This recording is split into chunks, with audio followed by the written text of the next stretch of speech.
السلام علیکم سامعین، 3 رمضان المبارک کی تاریخ شروع ہو چکی ہے، 25 مارچ ہے۔ خبر کا عنوان ہے غریب ملاحوں کی سینکڑوں بیگھے فصل اجاڑ دی گئی۔ خبر کے لیے شبگاہ ضلع باغپت سے مدینہ مسجد کے امام قاری محمد اکرم ہمارے رابطے میں ہیں۔ وہ بتا رہے ہیں کہ اتر پردیش کے بجنور کے گنگا کھدر کے علاقے میں فصلوں کو اجڑتا دیکھ کر 2 کسانوں کی حالت بگڑ گئی ہے۔ ان 2 کسانوں میں ایک عورت بھی شامل ہے جس کی حالت کچھ زیادہ ہی خراب ہو گئی ہے۔ دراصل سبزیوں کی یہ فصل محکمہ جنگلات کی زمین پر کھڑی ہے، اسی کو سرکاری طور پر سرکاری اہلکار اکھاڑ رہے ہیں۔ یہ فصل گاؤں دتیانے کے پاس ہے جس میں تربوز، لوکی، ککڑی اور کھیرے کی فصل لگی ہے۔ محکمہ جنگلات کی ٹیم اور پولیس نے اس فصل کو اجاڑنا شروع کیا تو کسانوں نے زبردست احتجاج کیا۔ وہ ٹریکٹروں کے سامنے بیٹھ گئے۔ اپنی فصل کو اس طرح برباد ہوتے دیکھ کر ضلع سہارنپور کے گاؤں بیگی کے رہنے والے کسان شہزاد اور شہناز کی بیوی کی حالت مزید خراب ہو گئی۔ گھر والے دونوں کو بے ہوشی کی حالت میں ہسپتال لے گئے ہیں۔ محکمہ جنگلات کے آفیسر وکاس کمار نے بتایا کہ تقریباً 2 ہفتوں میں 100 ایکڑ جنگلاتی زمین کو ناجائز قبضے سے آزاد کرا لیا گیا ہے۔ انہوں نے بتایا کہ کسی کسان کی موت یا حالت خراب ہونے کی انہیں کوئی خبر نہیں ہے۔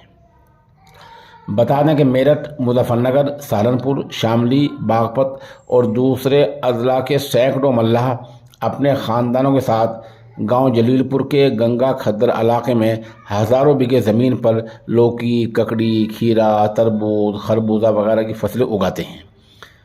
انتظار، فرقان اور رئیس احمد وغیرہ کا کہنا ہے کہ محکمہ جنگلات نے گلاب وغیرہ کی لکڑی کے پودوں کی پرورش کے لیے 2 سال کے لیے انہیں رکھا تھا۔ پودوں کی دیکھ بھال کرنے کے بجائے انہیں فصلیں اگانے کو کہا گیا۔ کسانوں نے بتایا کہ انہوں نے پودوں کی اچھی طرح دیکھ بھال کر کے ان کی پرورش کی ہے۔ یہ فصل پہلی بار تیار کی گئی ہے جس کو برباد کیا جا رہا ہے۔ انتظار نے بتایا کہ اس نے افسران سے 2 ماہ کا وقت مانگا تھا تاکہ وہ اپنی تیار فصل بیچ سکے۔ اب تک کوئی آمدنی نہیں ہوئی ہے۔ ہر وقت محکمہ جنگلات کے پودے پرورش کے کام آتے تھے۔ ظاہر سی بات ہے کہ ان کسانوں کے پاس قانونی پہلو مضبوط نہیں ہے، بلکہ یہ رحم دلی اور ہمدردی کے مستحق ہیں۔ ان میں بہت سے ایسے ہیں جنہوں نے قرض لے کر فصل بوئی ہے۔ ان کی فصل برباد ہو جاتی ہے تو یہ زندگی بھر نہیں ابھر پائیں گے۔ ان میں زیادہ تر ناخواندہ ہیں، ان پڑھ ہیں، یہ غریب لوگ ہیں، ملاح سماج سے ہیں۔ ان کی اکثریت مسلمان ہیں۔